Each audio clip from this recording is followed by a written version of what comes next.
Le Ishangani Gang. La ihlela hinkwaswo leswi rhumerisaka Gaza. Vumene, vunanga naswona hi tlangela ku humelela lokukulu na lokuntsongo. Hikuva hinkwerhu hi le ku tlakuseni ka ririmi na ndhavuko wa Xitsonga. Leyi i Shangani Gang. Shangi.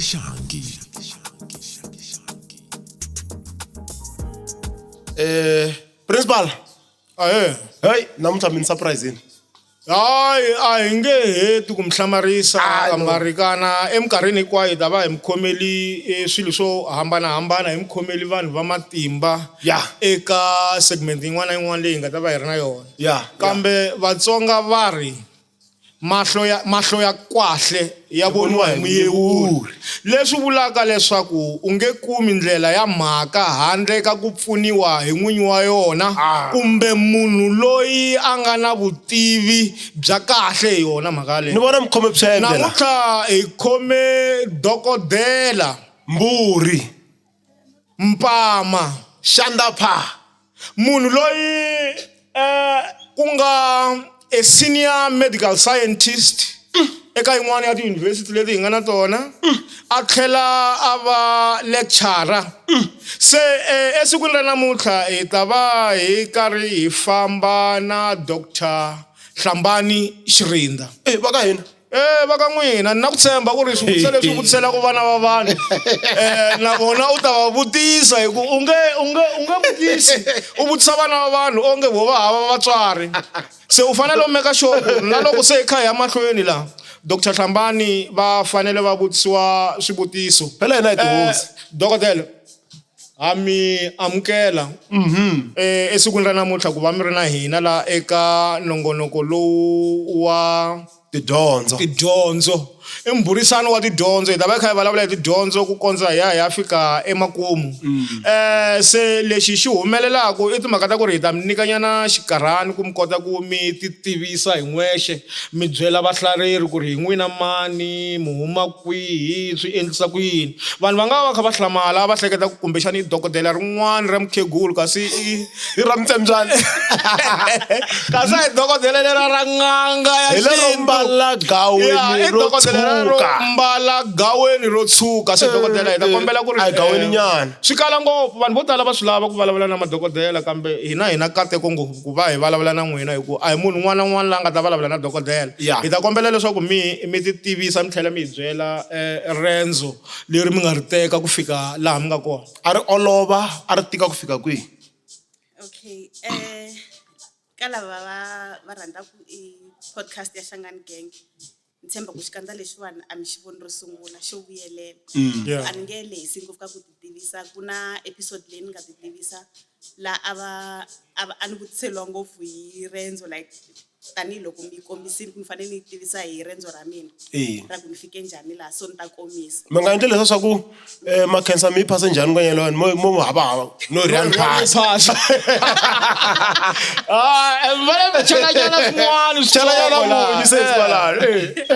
Okay, so tanihiloko va tivisini ku vito ni Dr. Hlambani Xirinda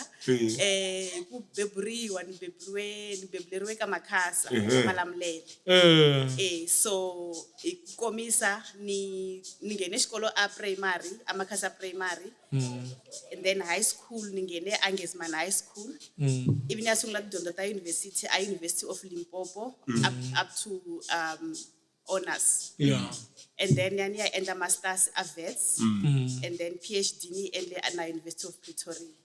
Hayi no the Blue University. Hayi no mavona swi navela hinkwenu ku fikelela kwalano mara tidyondzo ti tika ngopfu loko munhu a za a suka a ya laha ka honors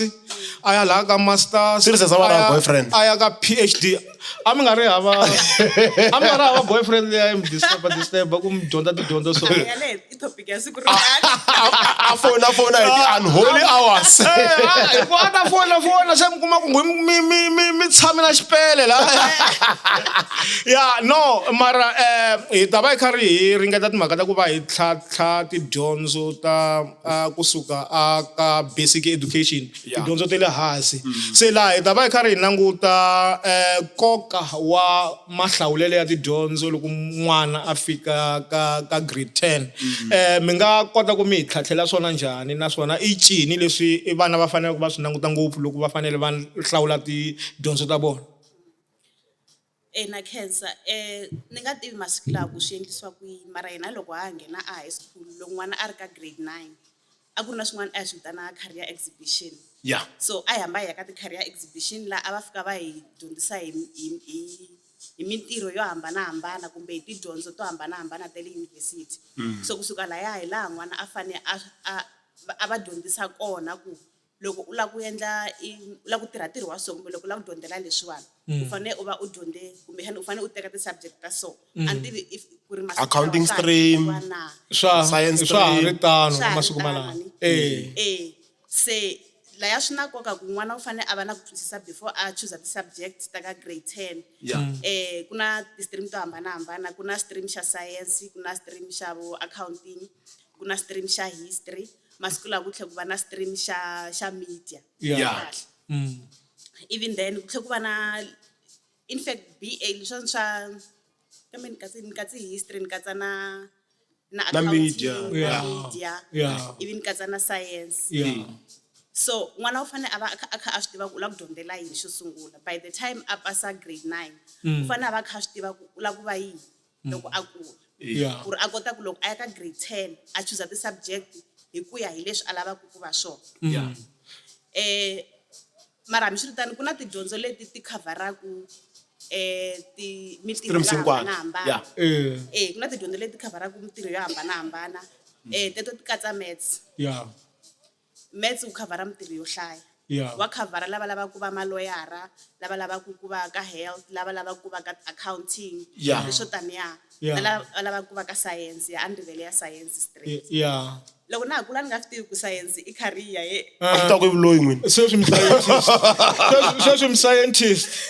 A ni tiva ku loko munhu a endla science u lava ku loya u lava ku va engineer u lava ku va doctor.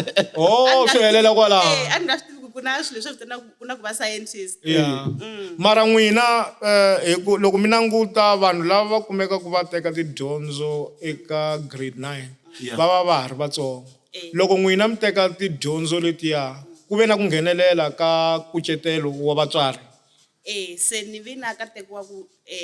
ku na lava va nga ni rhangela ni vula ku na vosesi na voboti. So hi vanhu lava nga kota ku ni guide ku hi ku u lava ku va leswiwani teka ti-subject ta so. So yaleyo i kahle hi swin'wana swa leswi ni vona ku nga ku swa pfuna eka vana ku va kumeka va ri na vanhu lava va va guidaka kusuka ekaya na le xikolweni. A va swi tekeli enhlokweni vadyondzisi ku vana loko va ri ka grade 9 va fanele va clear ku va lava ku va yini ku ri va ta kota ku va va pfuna hi ku langa ti-subject. Se kambe grade 9 yini standard mani principal standard 7 lexa xa u gini ka ha ri standard 7 u fana tsongo mi zele ku endla munhu kulukumba i fana tsanana a dyondza ka grade man a ni ku dyondzisa ka grade man dama ni ku dyondzisa ka grade 11 ka grade 11 mi dyondza xilungu ni ku dyondzisa xinghezi mara na bayizi xilungu na ko ka njambisi ku no xilungu ku wa xi tiva ene u thotha ne hi xilungu swi tiwa hi mini ri nexe Jim John na Mawini Stampam na ku hi mini na ku dyondzisa swi kuma la Sudan. Se bayiza lavo tiva xilungu mavona loko mo kuma vanhu lavo tiva xilungu vo Floyd no dyondzisa hinkwavo vo Sidro. So mara hambiswiritano a hi languteni ka timhaka ta ku ri hi vulavule hi vatswari la mi vona onge vatswari va nga va ri na xiave xihi ku va kota ku va or kumbe va fanele va va na xiave xihi va fanele va va na xiave xihi eka ku hlawula tidyondzo ta vana va vona. Xo sungula va fanele va tshama hansi na vana va va vutisa ku u navela ku va yini loko u kula, u lava ku dyondzela yini loko u pasa i matric ka grade na swi tiva ku na vatswari lava nga hava vuxokoxoko byo fana na lebyi mina na n'wina hi nga na byona Yeah, hi ku ya hi mahlawulelo ma swa tidyondzo so xo sungula lexi ni vona nga ri vatswari va fanele va xi endla i ku tshinelela ka vanhu lava nga na vutivi vo fana na mina na n'wina va tlhela va tshinelela na le ka vadyondzisi va va vutisa ku okay n'wana wa mina u ri u lava ku va leswiwa loko a kula ni vona ingaku u fanele a teka ti-subject tihi loko a ya ka grade 10 mara vana vona hi voxe i yini lexi mi nga va byelaka xona ku a ku hlawuleni ka tidyondzo ta vona loko va fanele va pasa grade 9 va ya ka grade 10 me a ni ta ku xo sungula n'wana u fanele a langutisa a ni swi tiva swa ka njhani xichangana mara hi xilungu u fanele a langutisa ti-strength na ti-weakness ta yena already loko a ri ka grade 9 wa swi tiva ku mina a ni good hi maths kumbe xana mina a ni good hi very natural science ene u fanele a swi tiva ku subject yo karhi yi fambisana na ti-subject tihi ta ka grade 10 for example ka grade 9 ku hava leswi swi vitanaka life science yi sungula ka grade 10 leswi vulaka ku life science yi fambisana na natural science if I'm not mistaken hi swona ngopfu so u fanele a swi tiva ku loko ri ku ni good hi natural science ene leswi ni lavaka ku swi dyondza swa fambisana na natural science u fanele a va kha a swi tiva ku loko ri ku ni lava ku dyondzela leswiya ni fanele ni teka life sciences so information yaleyo ni vona ingaku a ni le ku sapateleni ka mathicara swa khale nga ni ngheni high school mara ko va ku tsundzuxa ku i information leyi ni vonaka ngaku a xikolweni va fanele va va dyondzisa vana lavaya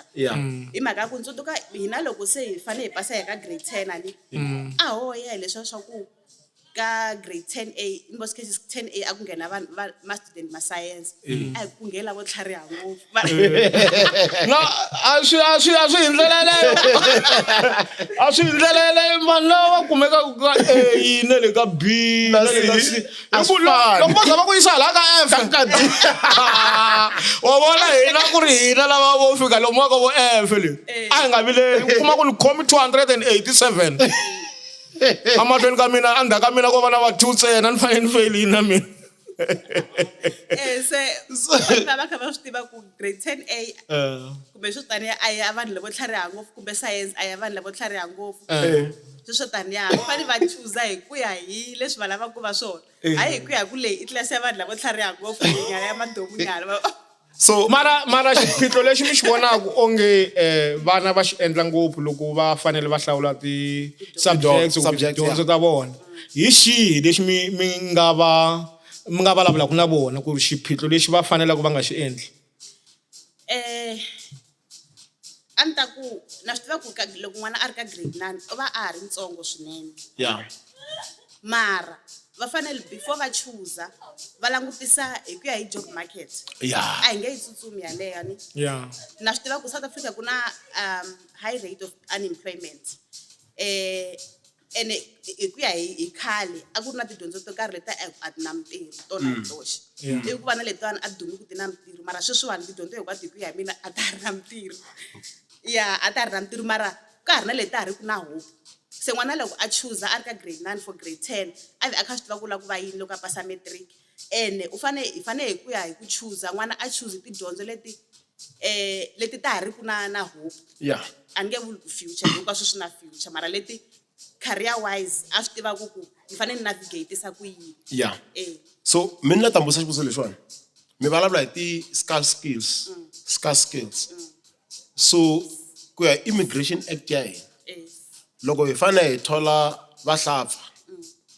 va kusuka ematikweni mambe ku nga ri Afrika ntsena but misava hinkwayo va fanele va ta na xikili lexi hina hi nga ri ku na xona la tikweni nakona loko se va thoriwile va fanele va endla skills transfer n'wina mi le ka field ya science medicine and all those things mi nga ku yini eka vatswari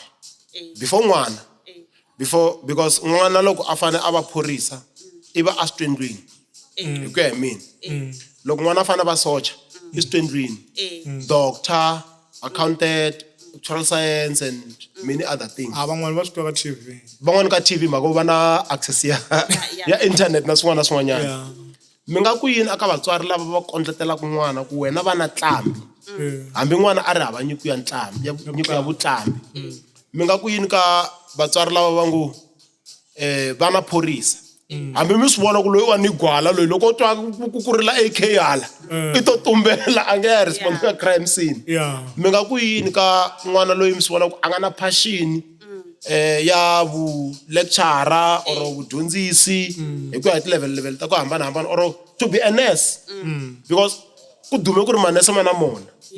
ene va na mona hi mhaka ku va teki leswi a va fanele va nga tekanga swona so mi nga advise yini aka vana ku ri loko na vatswari loko va fanele va advise vana ku ri no va na pilot va na yini na swin'wana na swin'wana because na n'wina tanihi va ka xirinda ho brega sweswiphela hayi no bregana hina doctor ta ka hina hi ta ti vitana ku na doctor yin'wana laha hi vitaneni munghana wa mina a ya ka n'wina a swi na mhaka so mi nga ku yini or mi nga advise-ani ka vatswari na vana because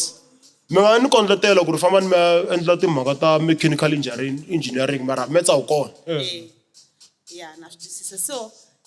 loko swi ta ka sweswo ya tikanyana yaleyo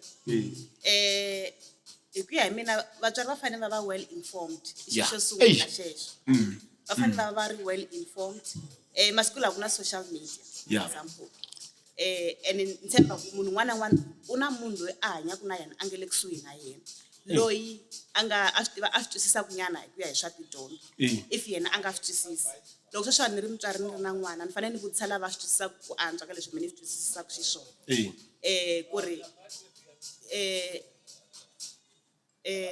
ni vutisa hi mintirho yo hambanahambana hi ku ya hi ku hambana ka yona kumbe ni rhumela n'wana eka munhu luya a ya n'wi hlamusela hi ku ya hi mintirho yo hambanahambana n'wana u ta chuza leswi yena a tsakelaka swona vatswari mhani ta ku va tshika vana va chuza leswi va tsakelaka swona mara vo fanele va va gayidela ka ndlela ya right ku nga ri hi ku va va chuzela se leswi ni nga vulaka swona ku a va tshiki vana va chuza leswi va lavaka swona va nga va chuzeli a hi yeni ka grade 12 ya languta grade 12 standard 10 i standard 10 hi minkarhi leyi loko form 5 loko nkarhi luwa loko ma ha ri primary ka ku dyondza a hi languteni ka ntlawa wa 12 ivi hi languta seketelo lowu vatswari va faneleke va wu nyiketa loko vana va ri na mintshikelelo hi mayelana na swa tidyondzo na mintlhaviketo ku nga ti-emotions because ku na emotional pressure leyi va kona ka vana lava hi ku va hleketele loko va fanele va endla swilo swo karhi u kuma ku nkarhi wun'wani vatswari va susumeta ku va fanele va hlaya tibuku u kuma ku n'wana u vuya kaya a fanele a rhanga a hlantswa tindhichi ivi a tlhela a fanele a endla swa tidyondzo u kuma ku na swo tala ngopfu leswi nghenelelaka mi vona onge vatswari hi wihi seketelo lowu va faneleke va wu nyika eka swilo swo fana na mintlhaviketo a ni ta ku vatswari the moment n'wana a pasa grade 11 a ya ka grade 12 loko ku ri hi n'wana yaloyi i n'wana loyi a asayiniwe ti-duties a kaya a ni ta ku a va teki ti-duties letiyani vona va tshika n'wana a focus exikolweni hi mhaka ya ku masikwana laha ku na leswi hi swi vitanaka ti-Saturday schools ku na swi vitana yini leswiya swa ku dyondza after school va ri yini ti-extra lessons ku na sweswiya se nkarhi wu va wu ri wutsongo ngopfu lembe ri komile so a ni ta ku va tshika vana va focusa ka xikolo loko ri ku swa koteka loko ri ku n'wana yaloye ne le kaya wa sweka a lava ku vulavula ingaku a ni swi tivi ku hi huma kwihi hi huma kaya a nga hayi tihunyini a nga hayi tihunyini a nga ha sweki n'wana yaloye a va n'wi sapota loko va ku exikolweni ku laveka yini loko va ku n'wana u fanele a vuya hi 5 kumbe 6 I remember mi loko na ha ri ka matric a swi nga za swi va ku leswiya swa ku vana va chesana hi voma 5 and whatnot a ku ri na afternoon studies mara a yi chesa hi voma 3:30 laya se masikwana lawa va dyondza ri ze ri pele se ma swona ku loko n'wana a vuya xikolweni hi 5 yaleyo a fanele a fika a sungula hansi a sweka i karhele a clean a hlantswa tiyunifomo a hlantswa yunifomo a tlhogomela vomakwavo loko a heta laya u va a karhele a nga ha swi koti ku hlaya tibuku ene miehleketo a ya ha koti ku yi kondzelela ku la ku beliwa hi moya Eh. ku na this question leyi la ku mi vutisa doctor sorry ku mi nghena anon'wini ha nwa vanhu so ku na ntlimbo la n'wana a kaya va lava ku a va a civil engineer hi le kaya hi vatswari va yena hi ya xikolweni ku na vadyondzisi va n'wi byela swin'wana va n'wi byela swin'wanyana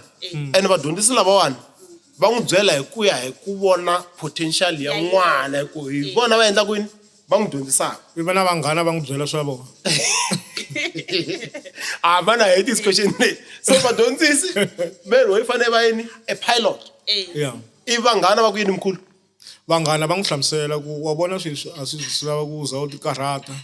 wo va an influencer ka Facebook yi ta ku hakela Yes. se u kuma ku nghenelela swilo swo tala Yeah. ivi laha swi fikelelaka ka timhaka ta ku ri swi n'wi tikisela Emiehleketweni, emiehleketweni yes. se mi vona onge va nga swi papalata njhani timhaka to fana na teto ta ku kumeka va tikiseleka emiehleketweni hi timhaka ta ku va ku nghenelela swilo leswi taku hi le handle ya ku na vanhu va forseni lava va nga ngunu ku fana na swivula yi fika ku mandla yi famba endla leswi ya yale ya tikanyana that's why va ku it takes a village ya to raise a to child raise a child ne le ka white community swi vula sweswo ku raise maria ka white community swi teka a village swi teka n'wana hi mfumo n'wana hi wa wun'we aka white community a ni lava rito rero n'wana a hi wa n'wana hi wa no mara a hi veni fair so aka white community n'wana hi wa wun'we doesn't it swi vula ku ri ku swi teka maria ku raise a child aka white community ka white community loko wo languta vanhu vo basa ne va nga va karhi va nga raise vanhu va tima as a community Yeah. mara vanhu vo basa vona va raisana as a community loko wo languta vanhu lava vo basa ne ka timhaka ta ti-projects and everything va nyikana hi xivona Yes. ni tsundzuka mina loko ni sungula ku ni tirha na miza wun'wana to ka ni nga n'wi vuli vito ra yena na swin'wana na Michavo swin'wana ku- miza luya a ni byela ku ri a ni lavi project ya ku ni loko ku hela n'hweti ni kuma timiliyoni no lava at least loko no kuma kwalaha ka 250,000 500,000 u swi vona ku mara mintirho ya ta ka yena ene n'wi mi yimele 250 amdand mini yimi kwalaya ku loko no kuma 250 leyi la se ni yimile swin'wana ta ni a mi dirima hi 250k or 250 rands 250k hi nkarhi wa kona mfu a ni ta ni fumi ku tlula vanhu hinkwavo ka malamulele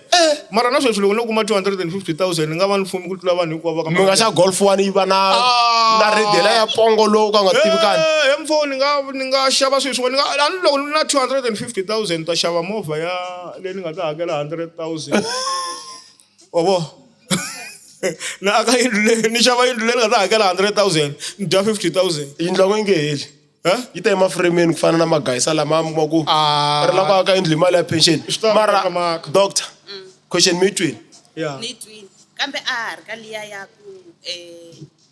se vana ni n'wi advise hi rin'wana ya le ka situation yaleyo ku i cini leswi Ku na va fanele community. va swi papalataka ku na mathicara ku na vanghana ku na social media ku na Social social media ene vanghana va yena ve ri no just be an influence rhuketela vanhu ka Facebook u ta va na hinkwaswo leswiya swi n'wi tisela ntshikelelo wa miehleketo more especially ka n'wana wa xisati hana wa xinuna va ringana se se va ringani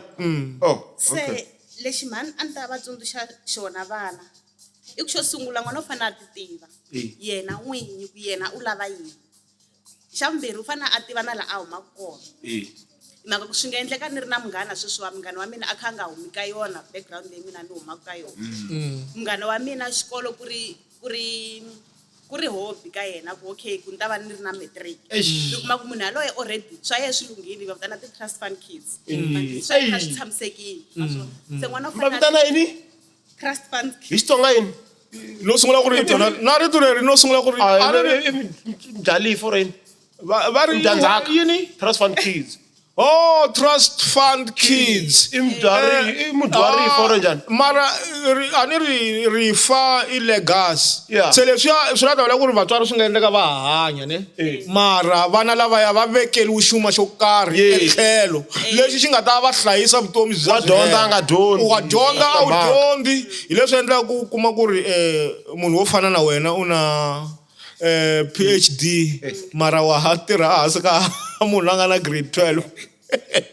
So kokwana N'wamali na insiyelangi nchumu grandchild. N'wamalini a nga siyangi nchumu. CMC Nyamangu. N'wamalini yo siya swicele na hlamba. na xikweleti xa society. Se wa yi vona mhaka leswi nga ringani. A hi vuyeni ya languta eka Trust fund. trust fund. Yeah. Trust fund kids. Amahala ku indlandlamuxanyana. Mo indlandlamuxa ku hi ta kota ku vona ku hi ya njhani mahlweni. Okay. So ana hala ku vula ku n'wana laya u fanele a ti tiva ku yena tanihiloko ni kombisini ku sunguleni ku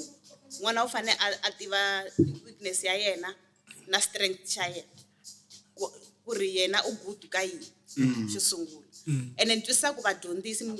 mi katsi na vadyondzisa ni vadyondzisi i vanhu lava nga le kusuhani ngopfu na vana lavawani leswi vulaka va kha va vona like hi ku ya hi masiku hinkwawo so laha loko ni ku n'wana a hi wa wun'we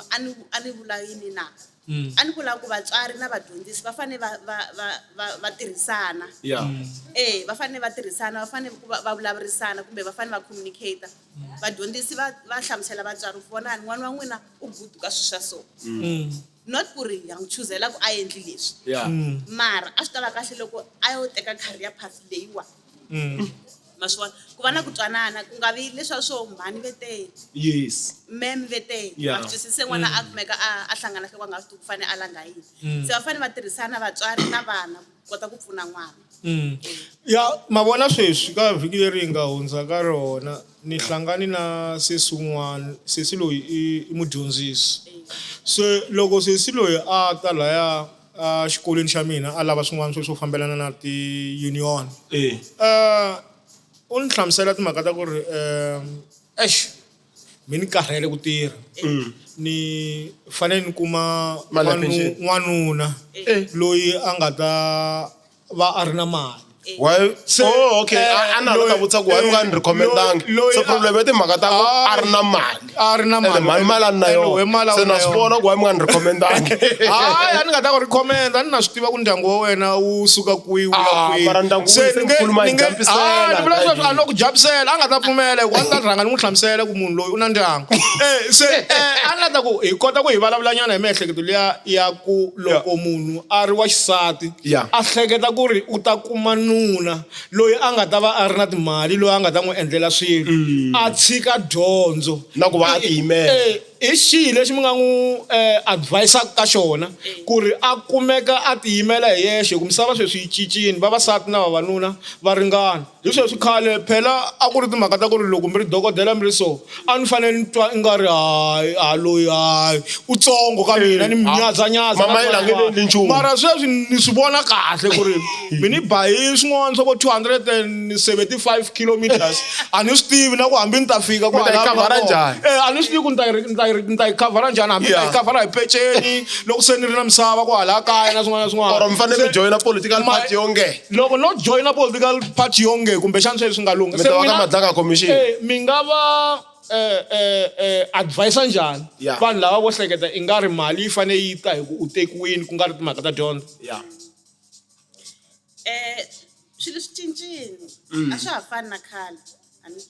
loko ha ha kula a ku ri okay mina ivi ni kurise swilo so nga la ku hemba mi dyondzi vo grade 9 hayi phela swa sweswinyana a ku nga ri OBE hayi swa a ku ri nkarhi wa kona kambe OBE ya Njimtseka 2005 curriculum 2005 mo mi nga hlameli ngopfu ivi se hi cinca hi ya ka NSC hi tirhisa NSC and National Senior Certificate lexi mi nga dyondza xona n'wina mi kumi certificate lexiya xa mampela xa mampela okay se ka liya mi nga yi vutisa a ni ta ku swilo swi cincile a swa ha fani na khale khale vo mhani a ku ri leswiya swa ku loko zo va khomba loko u heta khombo u fanele u nga heti lembe u nga se za u tekiwe I fanele duma hi ku tsema tihunyi vulani kahle se loko u kota ku sinda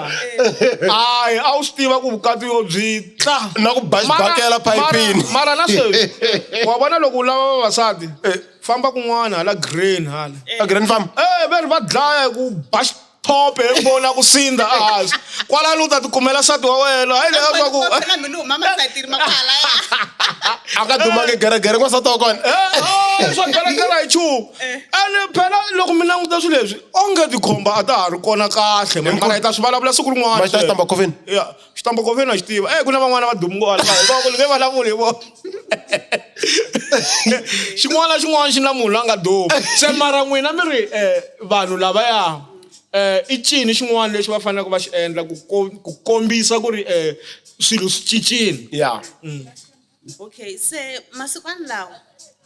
a swa ha fani na khale I mavonelo ma mina ni Yes. ma nga ni misquote Yeah. mavonelo ma mina vonelo ra n'wina hi ro hi lava ku ro se swi kahle ku munhu a kumeka a dyondzekile ya before timhaka ta ku munhu a va na salary ya yena and everything swi kahle ku va u dyondzekile ku u va u ri informed vutivi bya wena n'wini xin'wanyani lexi ni nga xi vona mina hi ku ya hi ti-observations masiku lava ku na udyondzinyana na vo va lava ku teka ya va ku lava u dyondzinyana va ku lava udyondzinyana mani swi tivi swo mi swi kuma ku hi ri n'wansati hayi ni mpela va vulavula swona se swi kahle ku munhu a kumeka a dyondzini na yena hi mhaka ku swi kahle ku tiyimela vukati byi kahle hi byona ene byi kahle mi nga don't get me wrong ya mara swi kahle ku na yena munhu a kumeka a ri na maphepha ma yena ku na siku va ngo ha thola ay se vulani kahle u nga yimeli ku xaveliwa braai pack u n'wansati wa njhani u yimela ku xaveliwa braai pack se Yeah. kahle ku munhu a kota ku fanele a ti xavela hi yexe loko ni nga ri kona xin'wana lexi endlaku ni vula sweswo i mhaka ku masikwana lawawani ku na leswi a swi vitanaka gender based violence ya ni vona ingaku swilo leswiya although swi ri kona though u ri educated kumbe u nga ri dyondzanga. ya mara hi ku ya hi ti-observations ta mina ni twa nga ku swi tlakuka swinene nyana loko munhu mi kuma ku a nga tirheli ya mantwise mhaka ku loko sweswi a na ha yimele ku ta nyikiwa va fanele va ni nyika 1 2 va fanele va endla 1 ya siku ni endla ku mistake a ni ni dependa ka vona a nga ha hleketi munhu yaloye mantwisisi na loko va nga vuya nkaya kahle a wu na right a wu mi ri kwihi ka swo papa xi vula wo fanele u vula ku papa a mi na xivandanyana ma vona hi nge se ya mahlweni ku sweswi hi fanele hi ya languta timhaka ta ti-varsity application kumbe ku va vanhu va kombela tindhawu eka tiyunivhesiti ha vulavula hi yaleyo ya vavanuna na vavasati mi tekiweni n'wina ya mi la ku teka ka hina ta mi charger mali yin'wana ya blind wa swi tiva ku mina mi ni tekini no vutisa loko ku ri mi ti byela ku mi la ku teka tsengwe ne ta mi charger mali yin'wana ya a hi vanhu va ntsengo hina mi ni teka mavhenda ntsengo se mara ko va timhaka ta ku ri wa vona swi na nkoka ngopfu ku munhu a kota ku a vutisa swivutiso leswi u nga kuma ku na vanhu lava nga ku languteni Ntombi ya ka Shireni. va nga va na mo ni mi vutisa xivutiso lexiwani na swi vona ku mkhulu swivutiso swa vona nga ku swi na ku phewela sayitini ra yi-one a va swi tivi ku na ku ntombi ya ka mahumani ntombi ya ka Shireni ya ku famba yi humese thanga i ku ri navela mara ri nga dobi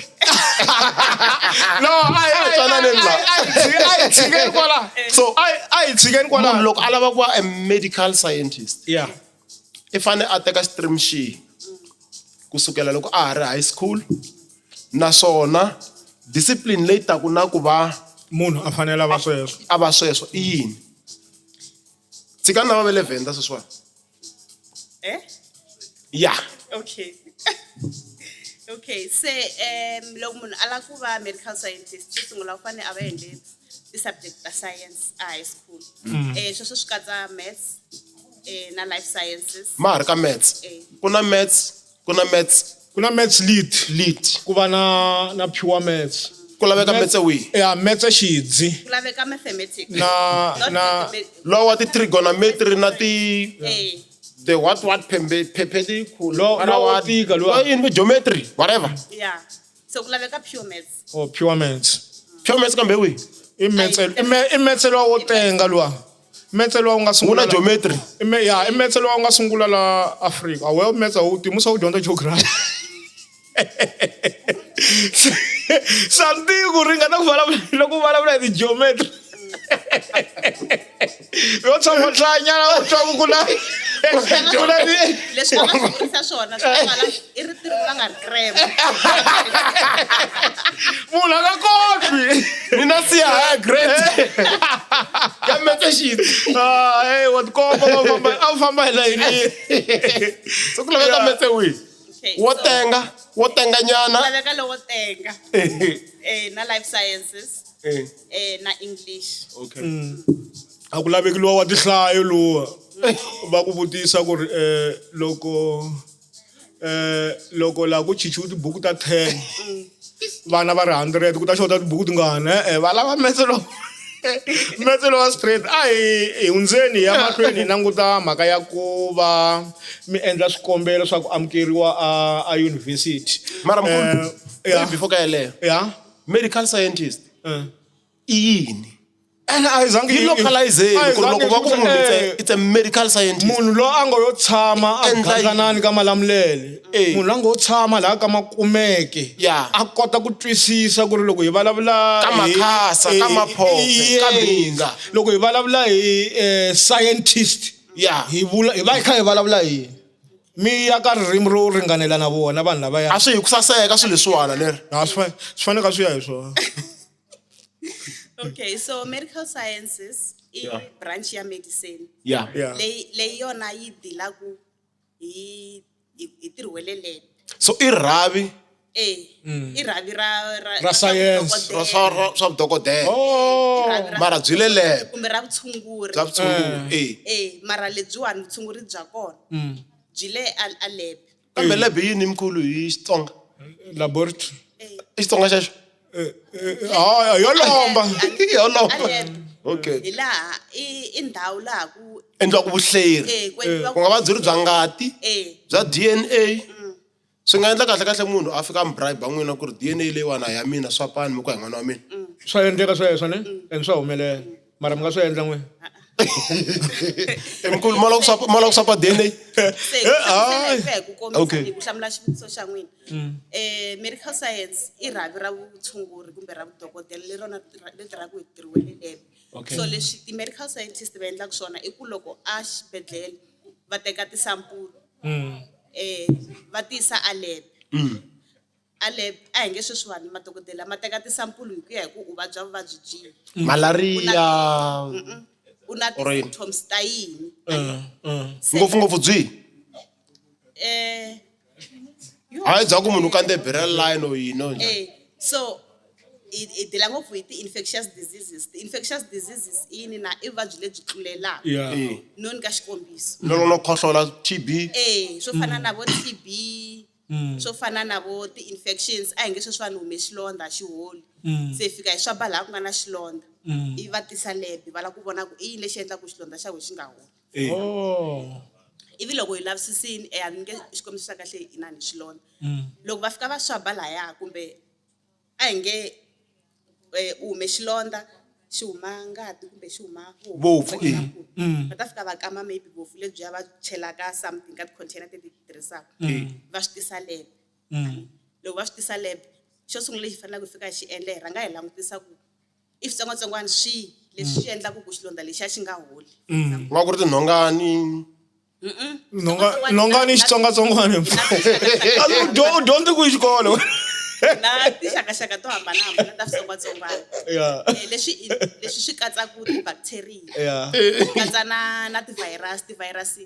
hi leswi khosaka swo fana na vo mukhuhlwani swo fana na vo HIV and then ti-bacteria hi leswiya swi khosaka swo fana na vo TB Yeah. ma swi vona ivi tlhe hi va na swin'wana leswi vitanaka ti-parasite Yeah. ti-parasite ko tala ti kumeka amatini for example So swilo swi nga ku haheni laha mahlweni ka mati lama yini? ti-bacteria leswiwani hayi ti-parasite. ivi na leswi swi vitanaku i hi swi vitanaku tifangi ani so fangi swi fana na yini namba loko xi va xi bolini xi huma swin'wana swa green or swa black or swa white Yeah. i part ya fangi leswiya so swa khosa na mavabyi emirini wa munhu Mavabyi mo fana na munhu yini? loko o dya xinkwa lexiya swi nga n'wi vangela mavabyi loko swi ri na swilo leswiya Okay, ni byeleni la ku na vanhu lava hanyaka ntalani vulavula hi timhaka ta aka dustbin swi borini swilo leswi va swi dyaku swi na swivungu ene va tali ku vabyi a va vabyi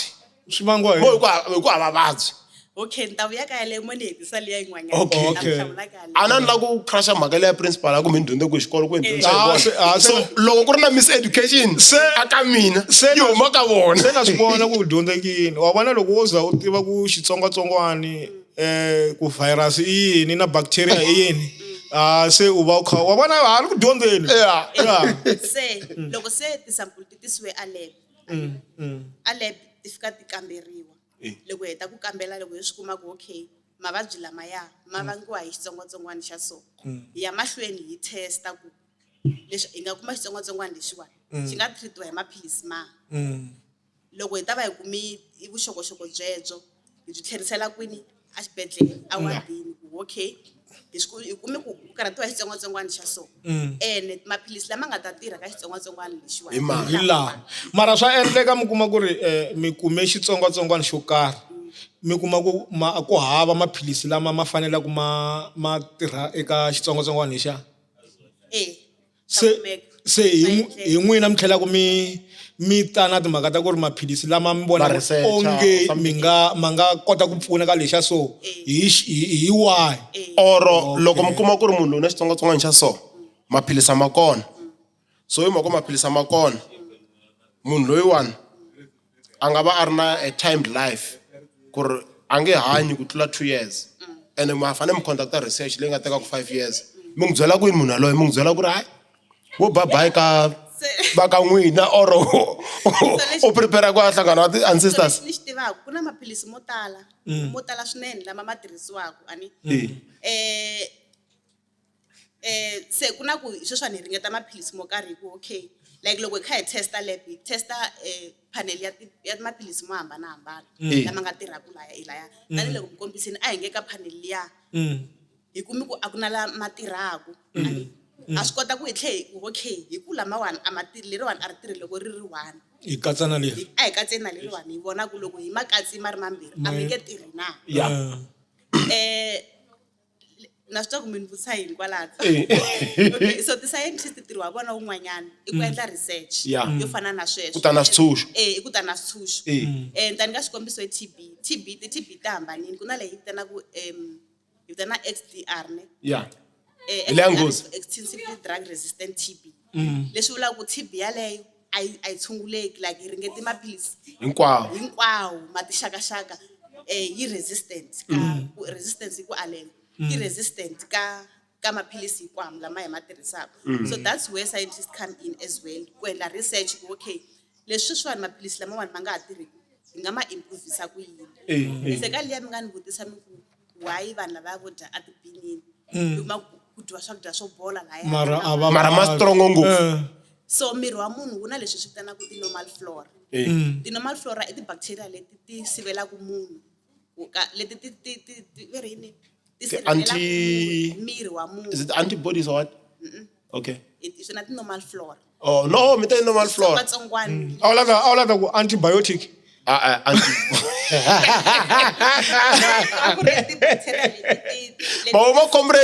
ma comrade ma nghozi ngo kwala lexi ma nga xi tiviki ma nga na bridge ma comrade so ku va ku ri miri wa munhu normally loko n'wana a u beburiwa a ri na leswi swi vitanaka ti-normal flora okay so ti-normal flora hi Xitsonga i yini i masocha or yini a hi masocha ma miri ni ma katsa swilo swo tala ngopfu so ti-normal flora i yini hi lava kokwana ku na tukulu la tukulu wa vo kahle ku na tukulu xinduwa tukulu wa vona hungukile ivi fika mi ka mi nga vileli tukulu wa xinduwa xa n'wina xi na ti-normal flora hi va byela njhani kokwana okay so ti-normal flora hi nga swi vitana ku i switsongwatsongwani swo sivela leswi nga tenga leswi swi sivelaka munhu ka switsongwatsongwani leswi vangelaka mavabyi igazi lemvana ya no igazi lemvana himpela vudokodela lebyi mi byi a va tsaleriwangi mi tsaleriwa swi komba kahle mara igazi lemvana yini igazi lemvana masita kwini a hi ngati ya n'wana wa munhu swi fanele ku ri yo moni ku loko se hi ta ka mavabyi mo fana na xitsongwatsongwana xa HIV and AIDS hikokwalaho ka yini miri wu nga dyondzi I'm being opportunistic na yi tiva answer hikokwalaho ka yini miri wu nga dyondzi ku ri tolo ni de thyaka leri ri nga endla ku ni kandziya ntila wa yelo which we call a burial line ene loko se ni ya dya futhi kwalaya swo fana na leswiya i yini ku xi nga why ni nga koti ku ti lwela okay so swi hambanile tanihiloko ni kombisini tanihiloko ni kombisini swi hambanile right ku na leswi swi na ti-antibodies i rito leri khale ku ri vule emkhuluvi n'wina mi ni jikajikisa ti-antibodies hi timhaka ta ti-covid injection letiya mi fanele mi sata ku nga ri khale hayi no nga chavi na swi twisisa ku ri leswi a wu swi vula a wu vulavula ntiyiso kahlekahle a no lava ku cheka loko ku ri hi mpela wa ha swi twisisa leswi ni nga ku dyondzisa loko ha ri tlilasini kambe hambi swi ri tano so layani ka HIV ani disclaimer question ya ti-virologist I'm a medical microbiologist okay yeah mi ta yitini virologist i vanhu lava dyondza lava nga specialize hi ti-virus switsongwatsongwana leswiya lava nga specialize hi ti-virus a ni specialize hi swona but ni na yona information so miri wa munhu na leswi swi vitanaku ti-verini masocha mo karhi masocha ya miri leswi ku nga ti-antibodies hayi lama ma yimbela kerekeni u lava masocha moya ni ku nyipile hi lava masocha moyo hi nyipile hi lava masocha moya nyipile la ka ri voice le Zion no mina a ni nghena kereke le ya Zion no hlongoriwa ni na ku themba ku se hi nga va hi vulavulinyana hi timhaka leti hi fanele hi languta field ya vona hi fanele hi languta hinkwaswo leswi va nga hi byela ku hi fanele hi vulavula hi swona lava humelerisi se sweswi i timhaka ta ku ri hi ta hi languta kumbe va repanyana leyiwani before hi tlulela ka leyin'wana a na hi vona ku wa hi rhandza leyi moyi ge chapu mafita ku gege chapu mani i baka xirinda na vona kambe ne so mi ta tenga ngopfu ni kombisini ku sunguleni ni ku miri wa munhu wa dyondza HIV a byi hambanangi na mavabyi lama ma tumbulukaka kwala ndleleni ene like tanihiloko ni kombise ku sunguleni ti-scientist wa vona i ku lavisisa kumbe ku researcha hi xilungu hi nga ku tshungula njhani ku ri so ku za hi fikelela laya ka ku hi swi tiva ku miri wa munhu wu na ti-normal flora tanihiloko ni kombisini ku sunguleni i ku hi rhange hi dyondza hi swi dyondzini hi swi lavisisa ku i yini like leswi mi nga ni vutisa swona i xi endla ku va nga vabyi se na hina hi lavisisini swo fana na sweswo ku why va nga vabyi before hi ta ka discontinuation leyi ni mi byelaka yona ku ti-reasons ta ku why va nga vabyi leyi so ni ta ku research ya HIV ya ya mahlweni na swi tiva ku i khale yi ri kona ya ha ri ku yeni mahlweni mara ni ta ku ku na leswi vitanaka ti-antigens ti-antigens swi huma handle swi nghena mirini wa munhu loko swi fika mirini wa munhu swi fika swi binda na yini na ti-antibodies swi vanga yini mavabyi loko ri ku ti-antibodies ta wena a ti swi koti ku swi fayita back se masocha ya miri wa munhu a hi seza hi swi tiva ku hi xihi lexi xi nga endliwaka ku ma kota ku lwa xitsongwatsongwana so masocha ma va ma teke swibamu ma veka hansi ne so ni kombela ku vutisa laha sesi so research ya ya mahlweni mo ni swi veka hi ndlela leyo ni la ku vutisa laha n'wamuchini advice ya n'wina aka vanhu lava va nga kandziya burial line ku nga va ku ri yini because I know a Kenya from last year a ku ri na ti-trial ta medication wa HIV and AIDS ya ku ta tlhava hi January ivi u vuya u tlhaviwa I think it's July or December I think se swi fika a South Africa ku nakona nga ku se va lava ku ta tlhaviwa hi January ku tlhaviwa after 6 months again because a ku ri na ti-prep Yeah. because ku na prep ku na post what ku na pre ku na post Yeah. mi nga tsundzuxa yini aka valandzeri va Shangani Gang ku loko munhu o tshuka a va a kandziye burial line na loko munhu a nga se kandziya burial line ku i yini a fanele ku a xi endla ku ti protecta na ku va a endla timhaka ta vutshunguri a ni ku na ku u kandziyile i tshunguriwa njhani a wu se kandziya mara i rhandza vunandzinani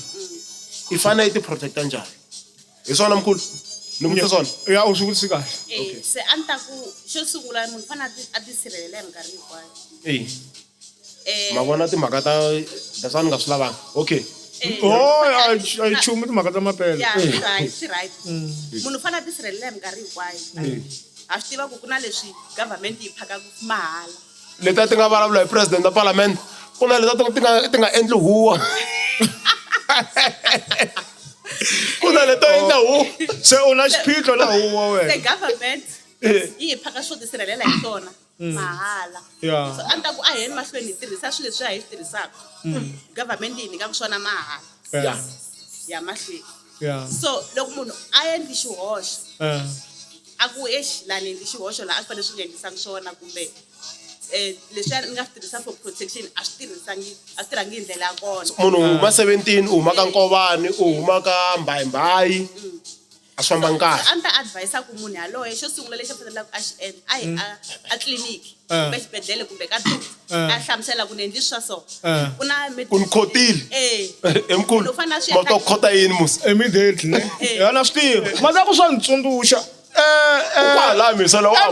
MD Xirinda i yini n'wi twa mukuva ka Xirinda ku ri swa ntela miehleketo swi nga endleka mukuva. ma byela MD Shireni i pioneer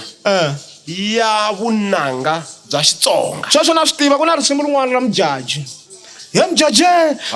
tamuka le ka na ri tiva loko hi makhisimusi vo va vuya a va vuya va khomi radio ivi va tlanga risimu leriya. Mara xivutiso remixiwa hi Chigo Twa ya se mara xivutiso lexi ni xi vutisa hi timhaka ta ku mi te mi huma laya ene wa vona loko wo fika u ku huma Jim Jones u wa ka Xixenge ku hava ku a hi tolovele ku na le ka Xirinda Mazingini ka Xirinda Mazingini mani tiko wa mi nga ri maxaka ka Xirinda la Mazingini ni le ka n'wina mi van'we. it's obvious Okay ana vo va ezela vo loko bela ra yi vika va heta va phemelela xiko va heta ku nga se fika na tiya ya se ri na xivutiso xa ku ka Xirinda mina mi maxakanyana na lava ya va ka Xirinda. Xirinda u na nyimba yin'we Xirinda i papa mina. Straight kumbe papa hulu kumbe I papa. papa oh no Loko va tithemendela ku hi vo Boti Randeka. Boti Randeka va nga fela tinyaweni Boti Randeka a va va ta ngoma leya ngomondela pelani hi hlati a va ri nganga hi xintu ne mata ku ni na xinepe xa vona a ku ri bra mina ngo dama mkhulu ani hembi lexi ni ta komba loko wo ta ka hina ne ni ta komba xinepe xa vona nkarhi lowu a va pfa va chayachaya ka Malamulele ne a ni ri ni zeni va journalist ni kha ni tirha ka Giyani News na swin'wana se titlambi ta hala ni na inani mara swi fambelana ku hina interview mara kulukumba Xirinda ba mina wa switoko va tlanga katara ne hi vo va setela katara khale a ko va ku mi swi tivi kambe a hi vuyeni endzhaku hi ku hi nga heti ntirho lowu hi timhaka ta ku vulavula hi ku mi huma kwihi mi tshama kwihi na swin'wana a lava ku hi ku wa vona hi ta yimisa lowo no biya hi tiphilisi biya ni vutisi hi yena a mi se hlamula ne oh yi hlamuleni A ni se hlamula. yi hlamuleni Miri wa munhu huma ku hi swilo swo tala ngopfu. ya Ti-chemicals to tala. Ku nga ri ku na ti-muscles na ti-chemicals la yi humaku hi swilo swo tala. So loko munhu a nwa maphilisi hi yini? hi biya or whiskey or yini na a ku ri biya ko va biya njhe Loko munhu a nwa maphilisi hi byala. A hi swi tivi ku loko ma fika ndzeni ka yena va reactisa maphilisi na byala. Loko swi fika swi combine swi humesa yini la hi ku ya hi ku as a scientist ne hi endla ti-experiment to hlayanyana alego ni loko va ha yi dyondzisa swo tala katsa na chemistry and what not so byala maphilisi ma makiwa hi ti-chemicals byala byi makiwa hi alcohol vuborisi se a wu swi tivi ku hlanganisa alcohol swi endla yini ya hlangana na byala swi fika swi endla yini so reaction liya imagine loko se ya va ndzeni ka wena ku ya fika ku yini so a yi swi tivi ku yi va yi kha yi damage ti-internal organs ta wena ndlela yini like I've said miri wa kumbe yi ti-booster hikuva na swi se kumeka ku humelela yini hi swona va kona va swi tivaka va kona va swi tivaka ku za va te tiniwa hi mati that's why ku tiniwa hi mati so Okay. miri wa munhu un'wana na un'wanyana ya hambana makumu ku hambana swi nga endleka n'wina loko mi swi tirhisa sweswo swi nga mi endli nchumu mara loko swi nga react mara loko swi ya nwiwa hi mina swi ri tani swi reacta swi va fatal kumbe swi hetelela kumbe swi ni dlaya no ni dlaya a hi swi tivi so hi vutise question leya ku mi nga advise or mi nga va tsundzuxa njhani or mi nga ku yini aka vanhu lava mi ku u na khombo se i kandziye the real life ku na vanghana ku na muti ku na tiko ka loyi mi nga ngoni ku phewaphewa luya loko ba xiuri nyana yi ri so mi nga n'wi tsundzuxa hi munhu yaloye ku ya ti-development leti nga kona pre post na injection leyi nga ku vulavuriweni ku hi n'wi nyika njhani vutomi munhu yaloye okay so a ni promote ngopfu matikhomelo yo ka ya nga ri kahle Yeah. mara lexi nga xi vulaka kumbe hi ngo mi va nyika njhani principal Xiyenge advice HIV yi khoma vanhu hi tindlela a hi ri va positive or negative hi vula ku mara va hlaleri ne or va langutisi va hina va nga twa nga ku hina hi ri veri mi hi nyika njhani advice hi ri vambirhi laha so lexi nga xi vulaka i ku xo sungula ni la ku dyondzisa vanhu ku HIV a yi khomi vanhu hi ndlela yin'we ntsena ya ku nga ndlela ya timhaka ta masangu ku na tindlela to tala leti ti nga endlaku ku munhu a khomiwa hi HIV ku na vana lava va nga bebiwa na yona munhu yaloye a ngo famba swi lava u yo bebiwa na yona vo n'wi lavela swona ku ya hi kuma ku u tluletiwile u bebiwa na yona hi Mutswari. vatswari va yena khale masiku lawa swilo swa hambana masiku lawa munhu wa HIV positive wa swi kota ku bebula n'wana wa HIV negative hi ku ya hi ku landzelela ti-instructions ta le xibedhlele na ku teka treatment so khale before development yaleyo a swi nga ri kona vana vo tala loko mi kuma ku u na vatswari lava nga positive na yena a bebuliwa a ri positive so lani la ku dyondzisa vanhu ku va HIV positive a hi death sentence a ni promote matikhomelo yo biha so loko wo tshuka i hlangana na xiyimo xexo loko wo tshika u hlangana na xiyimo xexo a hi death sentence loko munhu a teka treatment hi ku ya hi ku landzelela ti-instructions ta dokodela u hanya ku fana na munhu un'wanyana na un'wanyana no man mara loko munhu a nga teki ti-treatment a nga hanya nkarhi wo leha ku fika kwihi loko munhu a teka ti-treatment a nga hanya nkarhi wo leha ku fika kwihi so munhu loyi a tekaku treatment u hanya vutomi bya normal ku fana na munhu loyi a nga HIV negative na siku a lovaku u lova hi ti-natural causes fana na kule un'wana na ndhambi un'wana as opposed to munhu loyi a nga tekiku treatment loko munhu a nga teki treatment swi n'wi komisela vutomi hi mhaka ya yini na loko munhu a nga teki treatment Wa wachuka. ya HIV and swi endla ku opportunistic infections leswi hi swona ti-opportunistic infections Ti nghenelela. i mavabyi lama ma nga ku khomaku hi ku ya hi ku immune system ya wena kumbe masocha ya miri a ya ha koti ku ma sirhelela weak. So loko masocha ya a ma ha miri swi wa wena- koti ku tlakula AK47 loko masocha ya miri wa wena ma va weak mavabyi man'wana na man'wana lama taku ma fika ma ku tikisela so ntirho wa medication kumbe ti-ARVs i ku tiyisa masocha ma wena ma miri ma twisisa ku sirhelela ka mavabyi man'wana lama ma taku hi le handle so swi na nkoka ku munhu a teka medication and then A nga swi na nkoka tluli. ka family swi na nkoka ka family ku va yi sapota munhu luya loko ku ri ku va aware va nga n'wi hlekuli because status xa munhu i privacy ya munhu loko ku ri ku ni comfortable enough ku byela vanhu lava ni hanyaka na vona ku guys HIV positive ni ta vula ene loko ni vula a swi vuli ku vanhu lava ni hanyaka na vona va fanele va swi va fanele va hangalasa ni jaja kumbe va swi hangalasa vo fanele va endla yini va ni sapota ka rendzo leriyani va ku ni ri tekile teka maphilisi se loko munhu a teka maphilisi lamaya a tlula swi la ta vula ku ri a wu tluli u za ya lova a wu tluli u ze u ya lova se loko u Or tlula that kan'we ku one. humelela yini loko u tlula kan'we ku humelela yini swi endla ku masocha ma wena ma miri ma va weak okay doctor a endleni so i person A i teka maphilisi ma ku fana na bodla leriwani i person B i teka maphilisi ma ku ringana yena hinkwavo va tlula lawani mara va vabya vuvabyi bya ku ringana or bya ku fana impact yi va njhani aka vona or how do they recover loko let's say i Saturday namuntlha ku le vunandini munhu a nga longangi maphilisi i rivele i va tlula namuntlha hi Saturday ivi mundzuku va pfuka va nwa ku ya hi leswi va nga byeriwa hi doctor mara tolo va tlurile swi na xiave or impact ya ku fika kwihi aka vuvabyi lebyiya swi dangerous so loko munhu a tlurile hambi a vula hi ku munhu u fanele a nga tluli make sure ku u nwa every single day so loko munhu a tlurile swi la ku a tlhelela xibedhlele kumbe tliliniki a ya va byela ku mi tlurile exibedhlele va ta vona ku va n'wi pfunisa ku yini mara yi kona solution leyi nga yi promotiwi a yi promote munhu i fanele a landzela swiletelo swa ka doctor solution i ku ya i ku xo sungula munhu fanele a landzela swiletelo mara xo sungula lexi munhu a fanelaka a xi endla i ku tlhelela ka doctor a ya va byela because loko a nga teki decision hi yexe a wu teki decision hi wexe ku ni fanele ni yisa ku yini mahlweni u fanele u tlhelela ka doctor hi ku loko wo yima a wu swi tivi ku leswiya wena u nga tlula miri wa wena wu reactise ku yini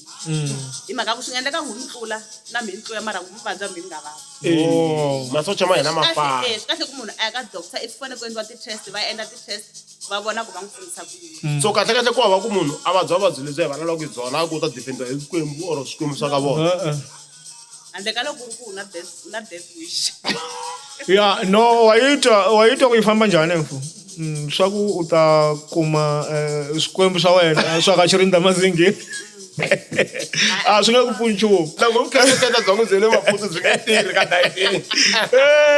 ya mara a hi languteni hi ku hi nga ka hi nga heti yi le ngopfu se mara yi interesting leyi kahle kahle a yi fanele yi tirhi yoxe a yi fanele mara from 6 nampundzu wa vona until 6 namadyambu ya mara hi ku vanhu vo tala va yi lava information leyi ene hi ta va hi kha hi va nyikela yona vo fana na n'wina mi guma ku tiphilisi hi mi byala hayi mina ni voniwa swin'wana va ku ti-antibiotics swilo leswi va ku hayi a wu fanelangi u fanele u swi heta yena ku ri na yin'wana yo basa yi kha yi nga nandzihiso so ti-antibiotics as principal wa vula i yini nghozi ya ku loko munhu a nyikiwe let's say 10 antibiotics 10 tablets they put a sticker you must finish the course i munhu a nwa 9 ya vu 10 a nga yi teki ntirho wa ti-antibiotics i ku dlaya switsongwatsongwana leswo vangela mavabyi mirini wa wena ene swi studiwini ku xitsongwatsongwana lexiwani xi fa completely loko u nwe maphilisi mangani madozi yo endlisa ku yini for masiku mangani so swi nga endleka loko sweswiwani va tenwana va ku nyike 15 ya tona va ku u nwa yin'we okay va ku let's say va ku u nwa tinharhu hi kan'we every day a ni hi swona hi swona se i wena u fika u nwa 12 u siya 3 15 ya okay ya u nwa 12 u siya 3 swi endleka mi kuma ku 12 liya ya swi koti ku dlaya xitsongwatsongwana se xa kariha laya la fanele ku fa kona se xa kariha laya ivi wena ni ku ta ku hayi ni ni nwini maphilisi mi right va tlhe ma vuya futhi mavabyi lamaya recurrent infection ma tlhe ma vuya loko ma vuya ivi u ya tirhisa maphilisi lamaya a ma ha tirhi leswi a ni nga mi byeli ku switsongwatsongwana swa dyondza ni loko se u ya tirhisa maphilisi lamaya futhi se xi toloverile se xi toloverile xa swi tiva ku okay loko ta vuya dakwile loyiwani hi fanele hi ma attackisa leswi ti-bacteria ta dyondza hi fanele hi ma attackisa leswiwani fanele hi ti defendela a ni ri ntirho wa maphilisi i ku attack-a bacteria naswona swa tisirhelela loko se ma vuya ha swi tiva hi fanele hi tisirhelela so mara swa endleka mi kuma ku ri mina na n'wina hi nwa maphilisi lamaya ivi hi nga heti kwini ivi swi hi khoma ku hambana swa endleka mi kuma ku ri bacteria liya n'wina loko mi nwa yi fela makumu ivi mina loko ni nwisi sweswo yi nga fi ku ri a yi fane yi fa hi tiphilisi ta 15 ivi mi nwe 12 n'wi mi nwe 12 yi fa hi 12 ka n'wina swa endleka ivi hala n'wana titivala a swi endleki a swi endleki se vanhu a va heti maphilisi so a hi twananeni lawani hi vulavula hi tingati ta ku hambana ku na O ku na A ku na B ku na J xikombiso a hi nge ti tivi na ti-blood type ta vanhu principal i O leyi swi nga duma ku ri loko za yi khome O ntwana a wu grande na matimba a wu khomiwe nchumu or whatever ivi partnera ya vona principal yi khome J J yi weak nyana va khohlola swa ku fana TB hinkwavo ivi principal va na O va na 10 ivi va nga hetisi 5 to 15 ivi madam va na 14 or 13 mara ku va na shortfall the issue ku na shortfall regardless ya ku yi tingani a ni ri ku ta humelela yini ka or mi nga tsundzuxa vanhu ku humelela yini hi xandisi yeleyo xilo xa speciality i blood type O i ku munhu wa blood type O wa swi kota ku donetela munhu un'wana na un'wana hi sweswo ntsena swi nga special hi blood type hayi kwa vuvabyi leswin'wanyani uvabyi ku fana na munhu un'wana a hembeli ngopfu lama se i nga donetela munhu un'wana na un'wana mara khohlola ya no a ni ta ku kumbexani hi yisa mahlweni ku nga endlela ngopfu timhaka ta ku hi ta kota ku heta swilo leswi lulamiseriwa swona hinkwaswo na swin'wana mhaka ya timhaka ta matirhele ya science eka mitirho leyi mi tirhaka yona hi swi twini mara hi na ku tshemba ku hi ta tlhela hi hlangana na n'wina ka man'wani ma masiku mara hi fanele hi yisa mahlweni hi mayelana na timhaka ta ku loko vana va fanele va apply eyunivhesiti leswaku tin'wana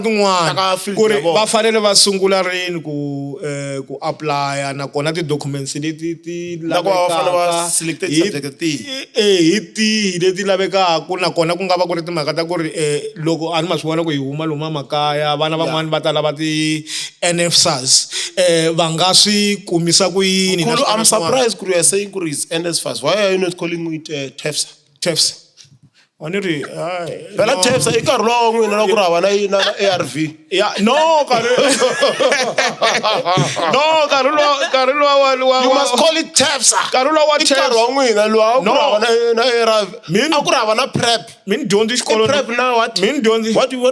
hina yini is it PrEP and what ni dyondzi xikolweni ri kulukumba hi mfumo mara a ku ri TEFSA ni vula swona ku loko se ni fika a ku ri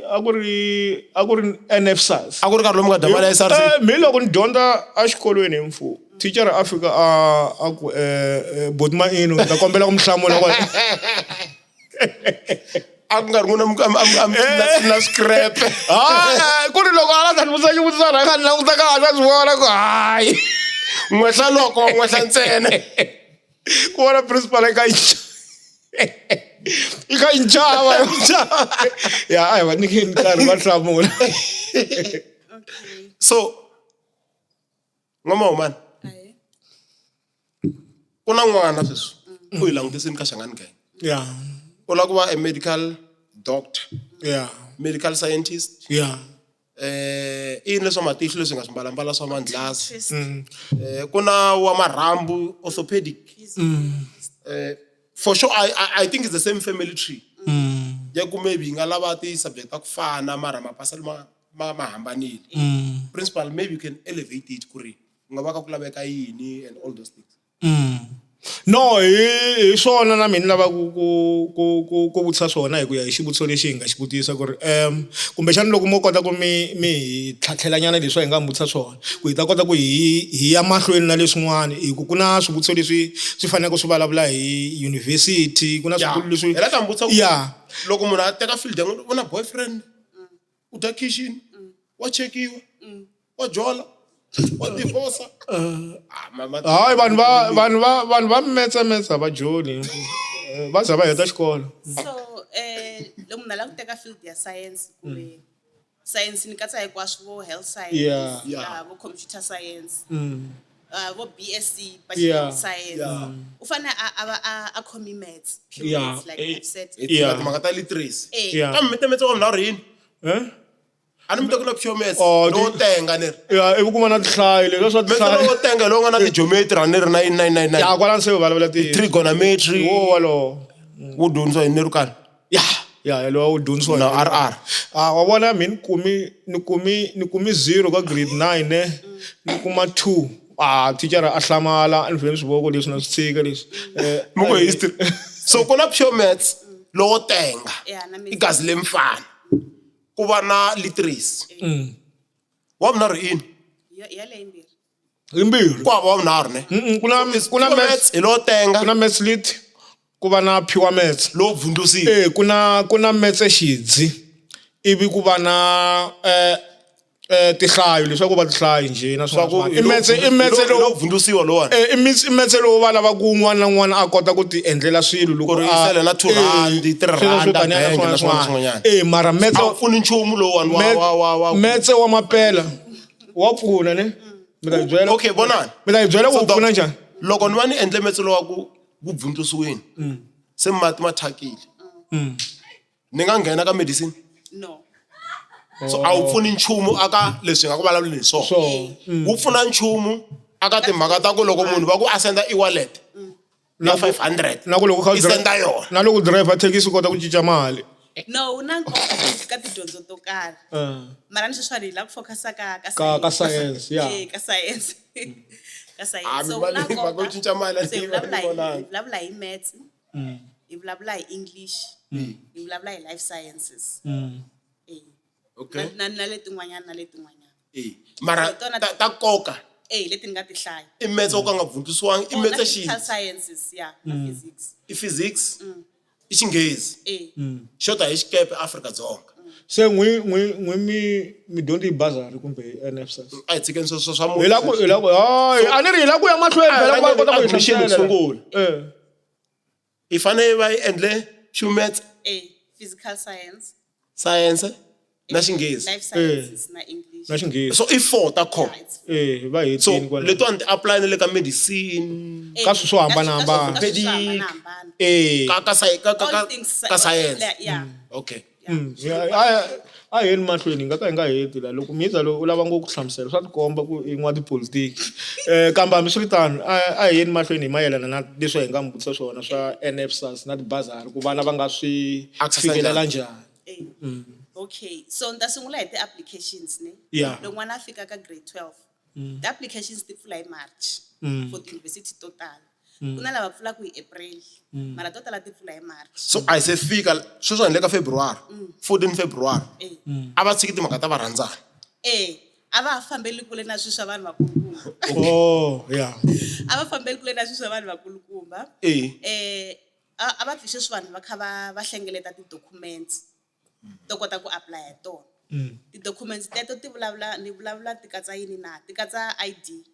ya wena yo certified ti katsa na report ya wena ya ka grade 11 na yo fanele va yi certified so meaning ku ri ti-result ta ka grade 11 ti na nkoka ti fanele ti ni vulavulela ti fanele ti ni vulavulela hikuva ku na ti-university leti na ti-results ta wena ta June va nga ti langutisiki va lava ti-results ta wena ta ka grade 11 ti ta ku vulavulela ta ku hela ka lembe ta ku hela ka lembe okay so u fanele a va khome report ya ka grade 11 u fanele a va a khome ID ya yena yo certified swi ya hi ku u la ku apply na bazari na kumbe NSFAS na accommodation u fanele u va u khome na ID ya muhlayisi wa wena kumbe mutswari wa wena u fanele u va u khome na ti-affidavit a hi nge u la ku apply for bazari u ya endla affidavit a police station u hlamusela vatswari va wena va hlamusela ku hi mina mutswari wa swimanimani ni kombela ku pfuniwa ni kombela mpfuneto wa mali a ni fikeleli kumbe a ni fikeleli ku dyondzisa n'wana loyi xikolo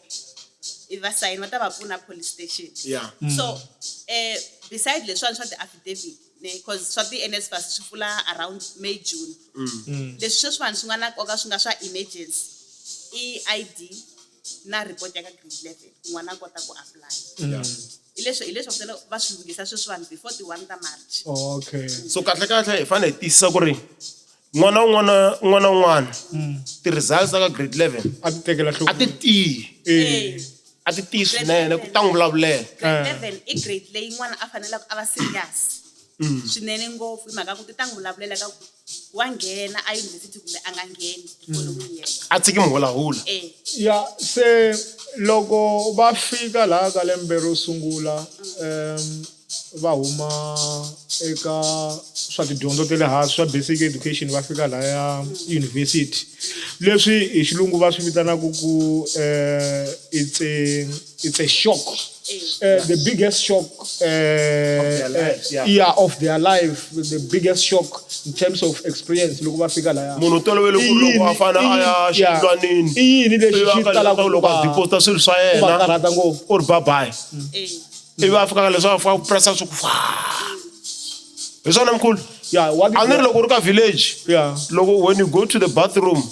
you do your deposit you don't even see them ku ri ti fitelela kwihi you have deposits at home loko munhu a fika a university university ya hambanile swinene ngopfu na high school i-environment yo hambana swinene ngopfu so laya vatswari va fanele va tirhisana na vana laha vatswari va fanele va tirhisana na vana swinene ngopfu in terms of n'wana a adapta ka the new environment va nga tshiki n'wana va nga sendi n'wana va ku u pasini grade 12 pa bota swi vona kwena a xava sponsor yes follow up n'wana ku endleka yini so masikwana lavawani swa antswa mhaka ku loko kuma ti-results ta ka grade 12 hi January automatically ti-university to tala ti ve ti kuma ku u pasini va ku teka kumbe a va ku teki va ze va swi kuma online a wu fanelangi it's vetted that thing so vana va nga endli leswiwa swo va ku ya kwele university because va nga fiki ti-result va nga feki ti-results because automatically va ve va kuma ti-results and application i online application yi online rivele ku vula na phati yaleyo ku ti-applications ti endliwa online vana a va hlayisi data liya va yi tirhisaka for TikTok va yi investela ka ku applya for tidyondzo ta vona a ni rivele ku vula yaleyo ku vana loko se nkarhi wa ti-applications wu fika n'wana a apply ka tiyunivhesiti hinkwato leti ti nga na leswi a lavaka ku nghena swona u nga ku mina ni lava ku ya avet for example kumbe mina ni lava ku ya UCT applya na le TEF applya na le Medusa hinkwako laha ku nga na tidyondzo leti Mpumalanga Solplaat University of Venda hinkwako Mara ku ta tekiwa kwihi tiyunivhesiti ta ha pfumela leswi swa ti-walk in kumbexani ku applyiwa online a va ha pfumeli online so n'wana u fanele a apply so loko n'wana a fika a yunivhesiti hi January ti-results va ti kuma automatically and then va ta ku sendela notification communication va ku byela ku hi ku tekile u apply na accommodation ni rivala ku vula na le na yona va ta tlhela ku byela ku va ku tekile kumbe a va ku tekanga so n'wamchini before mi continue aka accommodation ya xikolo na ya private hi yihi leyi mi nga tsundzuxaka vanhu lava lavaka ku ya xikolweni ku va rhanga va aplayela yona na ti-advantage na switandzhaku swa tona ku ri loko lesey u tshama ka mahumani private accommodation outside University B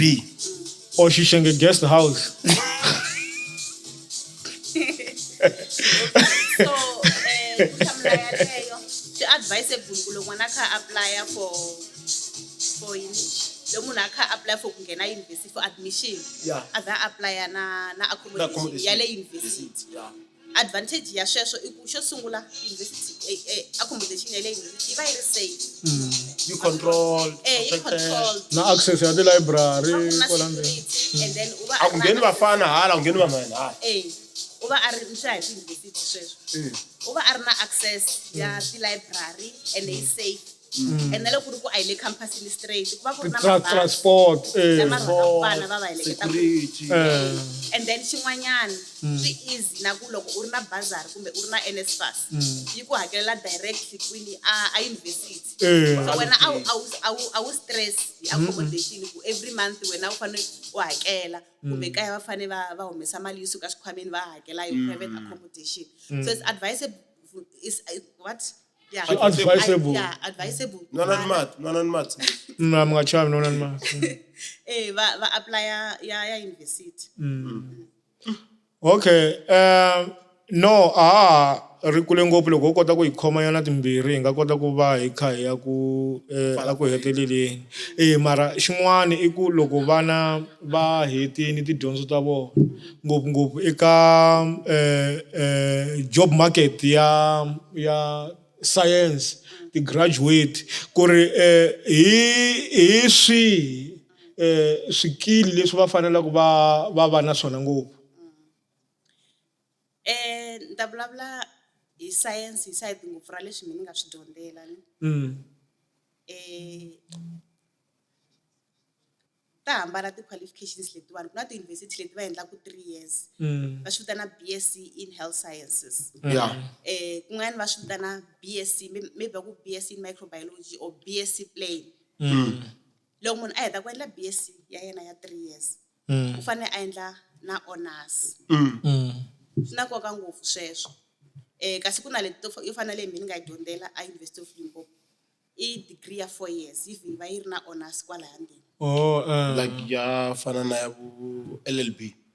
Yeah. hi swi vitana ti-professional degrees Yeah. so loko munhu a heta a endla honors u fanele a va a endla internship ya medical science so loko munhu a ya lava ntirho u fanele a make sure ku university leyi lab leyi a yaku ka yona yi fanele va yi accreditiwini hi HPCSA HPCSA is Health Professional Council of South Africa Yeah. ne swi swi fana swona A nga robarobiwi. a nga robarobiwi u fanele lab leyi a nghenaka yona a ku lava ku endla internship yi fanele va yi ri registered na HPCSA mara swi na nkoka ku munhu u fanele a va a ri ready ku loko ni lava ku va medical scientist ni fanele ni va ni ri ready ku ni lava ku yisa tidyondzo ta mina mahlweni ni fanele ni endla na masters hi mhaka ku sweswo swi va swi kha swi endla yini swi ku ngetelela Advantage. Yeah. swi ku ngetelela ti-chances ta ku u kuma ntirho kumbe u kuma internship so mani ta advise vana ku as soon as u heta i lembe ra wena ra vu-4 ra medical science kumbe honors u vhe u endla masters U nga yimangi. u nga yimangi loko ri ku wa swi tiva ku yi va na be medical scientist vhela u endla masters So aka munhu loyi a va ku na boyfriend. Aka whichever level. Ya field ya n'wina. Na loyi a pfumalaka boyfriend. hi wihi loyi a nga na advantage vula ku ni hembisa a mi hembi mi vulavula ntiyiso a ni mi vulavula from experience swi vuli loko vulavula ni vonelo ra n'wina ra straight mi nga yi ti mhaka ta ku a mi jola kumbe a mi nga joli hi nge swi teki hi ndlela ku heteleleni it's all about focus u swi tiva ku priority ya wena yi le kwihi leswin'wana swi endla Says I'm Jora Ramajuni. Okay, a hi tshikeni tete. Mi nga ku yini? Hi ku ya hi permission ya principal. Aka vana lava va navelaka ku endla swilo leswi nga swi endla. Swa medical science. Mi nga va tsundzuxa ku yini? A hi tshikeni timhaka to I'm Jola. so Ta tenga loko hetini timhaka ta kandziso so lexi lowa. mina ni nga va tsundzuxaka xona i ku medical science i field ya yin'wana yo tsakisa ngopfu and it's a big thing now hi mhaka ku i field leyi a yi tumbelele vanhu More special vanhu vantima. vanhu va tima a yi tumbelele vanhu mi vantima nga va mi ri wa tima wa vungani ku va ka field leyi hi hlayinyana mi nga fika 10 kuva ku lava va nga le ka level nyana ya mina a va talanga ti-senior kambe a va talanga mara va koho mara hayi a va talanga ngopfu Va kalakala, le like. hansi va fana na ku na njhinga nga ta fika ku yeni ta misa Diamond Ma swi tiva Walk ku swi njhani? ta misa mara va start Tivana. 999 ma tivana hi kwenu ne ti-medical scientist ha tivana because a hi talanga Yeah. ka malamulelo swi nga endleka mi ri wo sungula a ni wo sungula ku na lava va nga rhanga va nga nyana. rhanga mara se va Lava kala va nga rhangela mina a ni tivi vo fika 10 lava nga ni rhangela va nge le mahlweni ka mina va huma ku hala ka malamulelo okay I think I know 2 if not 3 so okay and then so hi le njhinga ya ka Sheng ya fika ka Ntombi ya ka Mahumani yi endla lembe ro hetelela or lembe ra vunharhu ro hetelela yi fika yi ku ni kombela ku misa Diamond Walk why mi smile at Diamond Walk ma yi tiva loko ka Amiri yi ta vekiwa hi tivi la ku misa Diamond Walk ta mi endlela swilo mi hinkwaswo vulela ka xikokwani kumbe hi le le center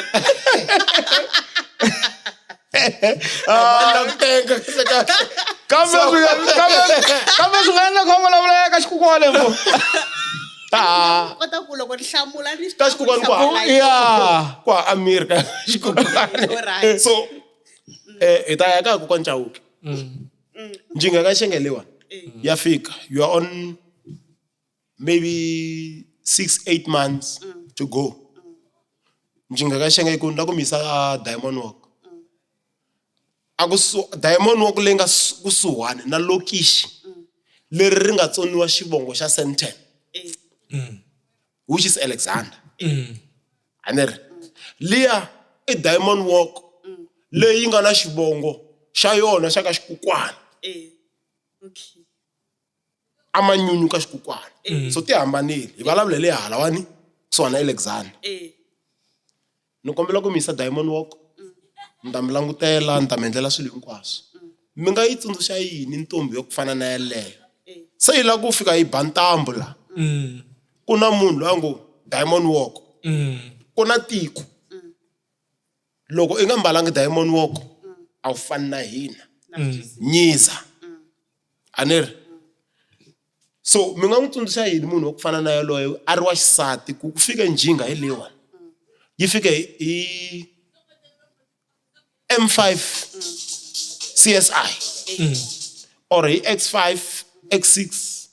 M Sport so hi ku komisa ani leswi ni nga swi twisisisa swona miri loko se ku fika ti-distractions yes loko se ku fika ti-distractions Yeah. u ti avoidisa ku yini yes so leswi ni nga tsundzuxaku vana ani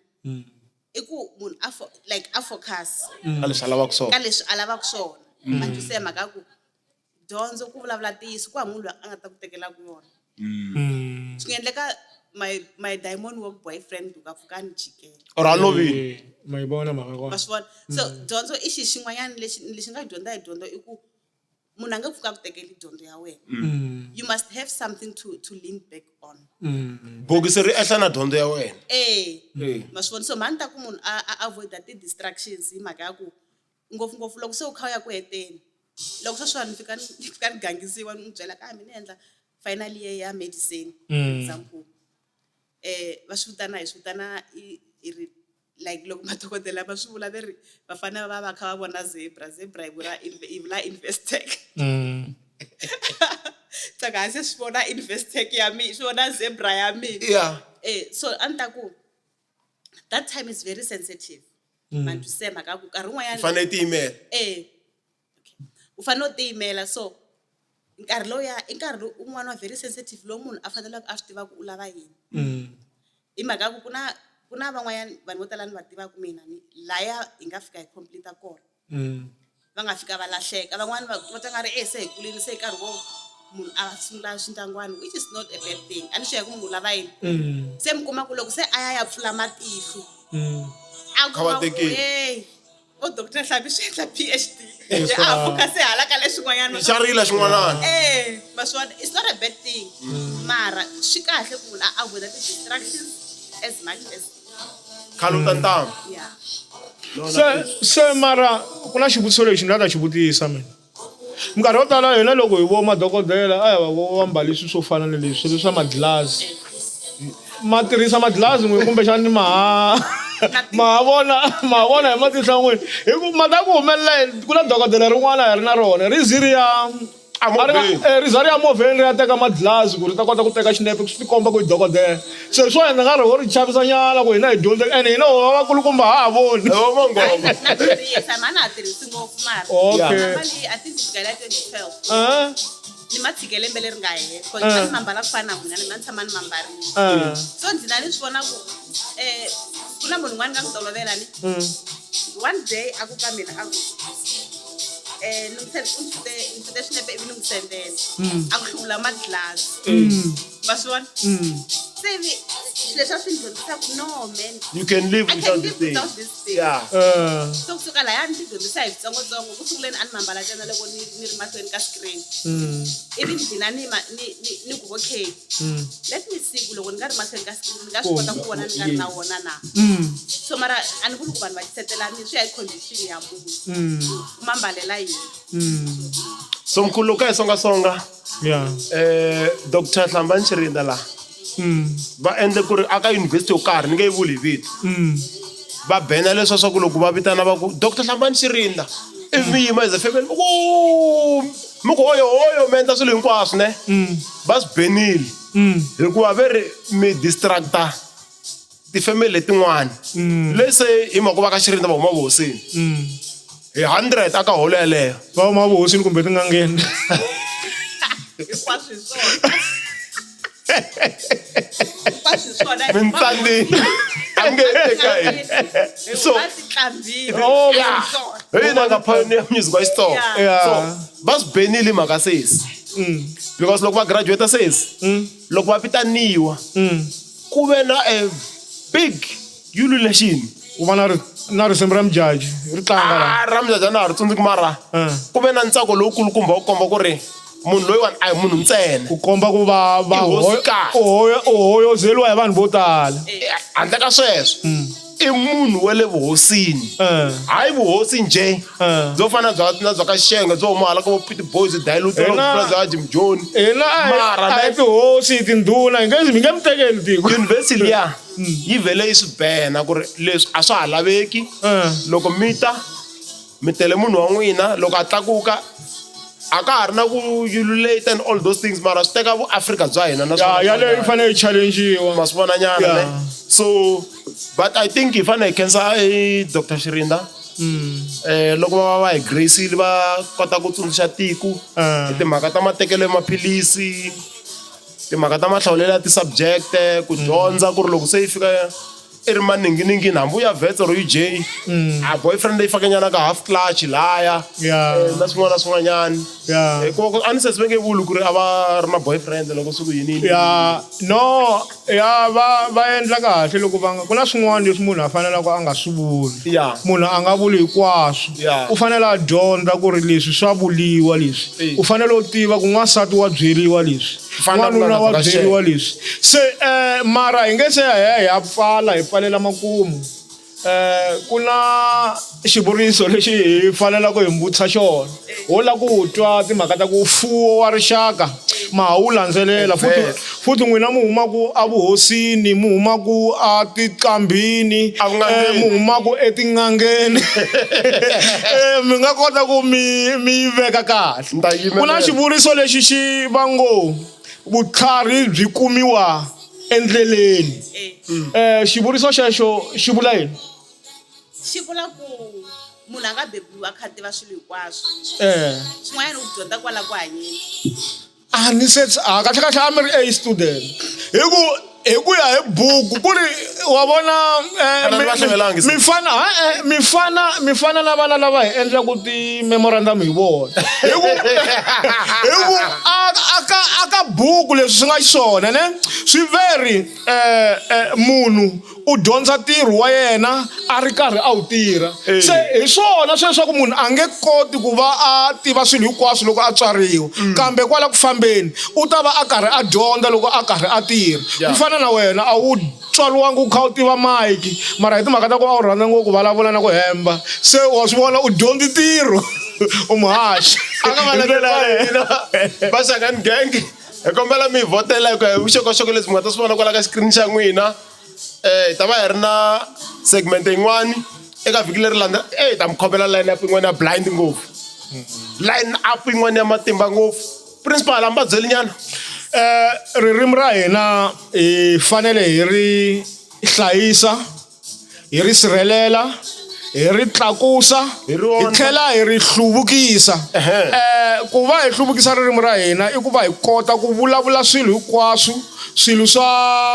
vutshunguri hi ririmi ra hina swilo swa tipolitiki hi ririmi ra hina swilo swa dyondzo hi ririmi ra hina loko ho kota ku endla sweswo mfuwo wa hina wu ta hlayiseka hi ri khani mambo hoyo